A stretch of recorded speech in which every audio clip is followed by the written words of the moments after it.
drawing to talk about the basics of drawing a crab like we see at the beach.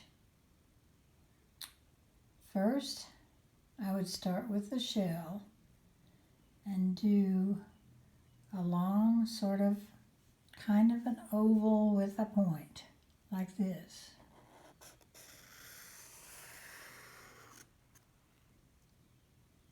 And then I would sort of fill it in by doing one over like this. And now I would go to two things that always make a crab look crab-like are his big eyes.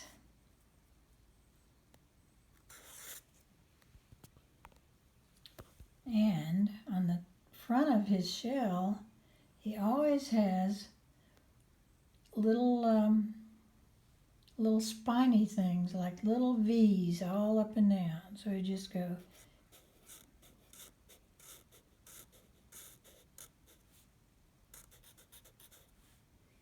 all over the shell like that. Now, obviously, what we know most about crabs is claws. And they're not just one little claw coming out, claw like that. They have hinges. It comes out like this. Whoops. And there's like a little hinge here. And you can do that. You can either draw a hinge like that, or I'll show you on the other claw a different way. And then you might go like that, a big oval. Come in like it's a dinosaur mouth and out. And you've got his big claw. He also has some little tiny teeth in here, so you could go like that.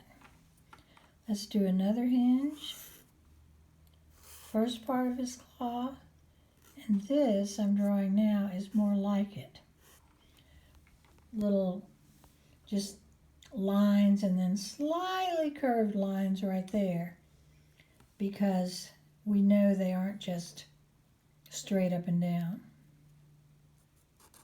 Here we do a big curve, come in like a dinosaur mouth, and out. Some little pointy things in here like that. Now, it does look almost like a crab, but there are also some sort of little flippers over here that crabs have also that we need to get in there too. And they come out like this, and they have little hinges. Just little like tabs like that.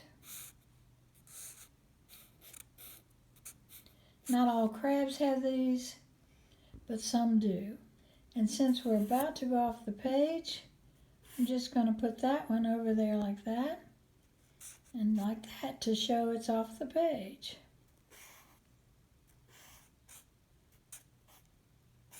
Flippers.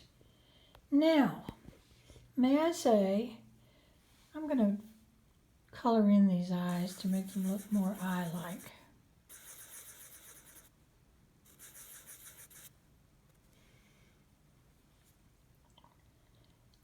And now I'd like to say that one reason I have him sort of slanted is because on this page, if he's turned that way a little bit, you know he's moving.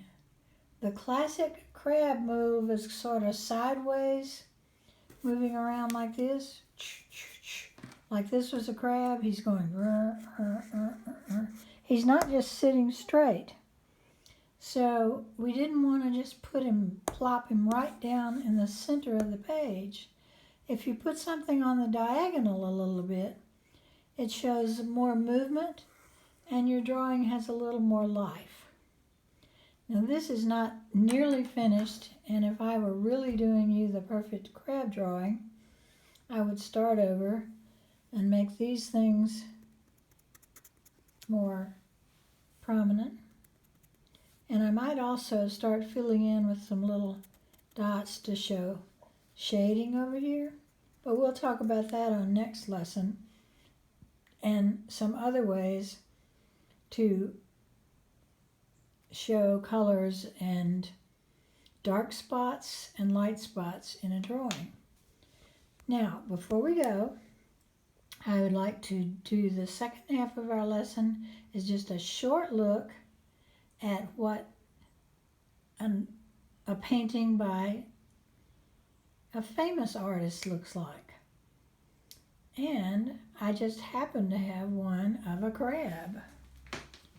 So let's go in here and look. You may remember this from my dining room.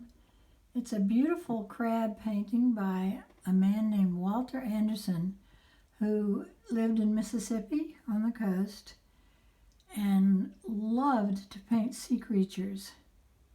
Walter Anderson would get in his own little wooden boat and row out to an island in the water called Horn Island and do his painting. Notice that his crab looks very much like ours, but he has filled in the background with movement, with squiggly lines that show that the water is moving because the crab is going into the water. I think he's on the sand and he's heading into the water. And those little green things with white dots are probably some seaweed. And all this movement, you can see that the crab is moving, and that's because he has put so much movement in his drawing with those squiggly lines all around. And what I'd like you to notice is what he did with his coloring. He doesn't just color everything in all together. He leaves some light and some dark, so you can tell that this was a living thing. We'll talk about it when we have a FaceTime for our art. Bye for now.